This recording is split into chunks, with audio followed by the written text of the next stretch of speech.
Hello,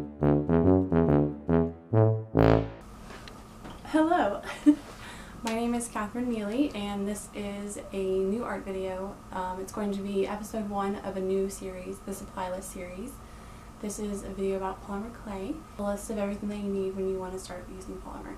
So when I started using polymer clay, I spent hours of time researching on videos on YouTube and on Pinterest of just like what materials do I need, what tools do I need, like what can I get started with, because I literally had no idea. So everything I was finding was just like a basic list, you know, let's just start with a toothbrush, a pencil, some tin foil, and you'll be good to go. But I was like watching all these tutorials on YouTube, like people using pasta machines and extruders and all these things. So it's like, where's the list, the comprehensive list for all those things? So that's what this is. I don't have everything I need yet. There's still 2 things on the list that I want to get, but I will mention them so that you know that that's something that you need to get. Let's get started. Okay, so this is going to sound really corny, but the most important thing, and I had a professor tell me this in high school, the most important art material that you could ever have is your fingers. So if you got them, you got all 10, you're lucky. Don't underestimate the power of fingers. You need patience, because with learning anything new, you're going to not exactly be perfect immediately, which is okay, and no one ever started out perfect, because why would you be trying something new if you knew you're already good at it? So have patience, persevere, and work hard if it's something that you really want to do. And just be creative. Like, creativity, you can have all the tools you want in the world, but if you don't have the creativity, you can't really do anything different or new or inventive or inspired or whatever. So that's key. Also, as I mentioned already, pencils, toothbrushes, toothpicks, just random things like that that you already have. I'm not going to go into that too much, because that's something that you'll just have to pick up when you start using it. I am by no means an expert on polymer clay. All I have is just the research that I put in to find out what tools that I thought were really important. Here's a couple that I have just around my studio that I found that I can incorporate in. So a ruler. This is a metal ruler. This is definitely not the best ruler that you could use. I think the best one that you could possibly have would be like a 6-inch flat one. A couple of woodworking tools that I got for carving, carving encaustic, but you can use them with carving linoleum, just different things for printmaking. I use these sometimes to remove staples out of things. Like, there isn't tons of uses for these guys. I just had them already, so I wouldn't recommend going out and buying them. I don't get that much use out of them, so those are fine. I mean, this was in a pack from Blick. My roommate gave me these pastels, student grade. Really don't need all these colors. The only colors that I've used are like the brown, the different earth tones, not earth tones, but like neutrals. I don't keep this in my kit though. I just keep it here in studio. Pride and joy of all of the clay materials I have is my clay conditioning machine. This I just got from Joann's. So it comes with a clamp, and it comes with a little thing that I like the noise that it makes mostly. Forgot a couple places up there. I use wipes, so that brings me to my next point. Wet wipes. Dollar store. Perfect. Great. I have used these so many times. This is a fresh pack, but dollar store. Really cheap. Bacon Bond matte. It's shiny on one side and this matte on the other side. I try to use tape to pull it down, but the tape doesn't really stick to the shiny part, so I don't really know exactly how to get that to stay down and not move around, but it's great because you can leave small things on it and just like put it directly in the oven. You don't have to worry about breaking your clay when you're pulling it off. Nail polish remover. Dollar store also for fingerprints and if you get dust and stuff in your clay. Tin foil, texture, stuff like that. I have this little tin thing that I got from the dollar store that I keep most of the tools in. It's from the dollar store too, just lotion, because apparently clay doesn't stick to your hands when your hands are all moist. Bacon Bond. It says it adheres to raw and baked clay, porous surfaces such as unfinished wood, paper, or canvas. TLS, translucent liquid sculpey. You can add color with pigment or powder. Use as a clay glue. Apply to clay to bake. Add Sculpey clay softener until desired consistency is reached in order to thin your clay. So people use this for making frostings. Sharpie.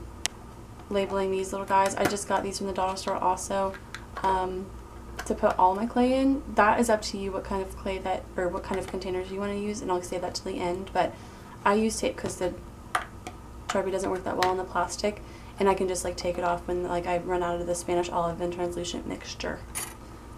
These 4 blades came in a set from Joann's. These are from Joann's too. The reason that I got them from Joann's is because, not because I wanted to. So a lot of this stuff, this too, I'll add this to it. The glaze. I like to shop at Binders, which is a local art supply store, and they're cheaper than Blick. So Blick is like a big box store that is, you know, kind of all over. However, Binders didn't have as much of a selection as Blick, and then Blick didn't have a lot of stuff in store, so I ended up going to Joann's, and a lot of the stuff is more expensive at Joann's, but I didn't want to wait for it and pay for shipping or whatever, so I just ended up getting it all at Joann's. Toothpicks, and this is from the dollar store. This is from probably Michael's like forever ago. It's for glass beads, and you can put it in the glass bead and you twist it like it's like a file.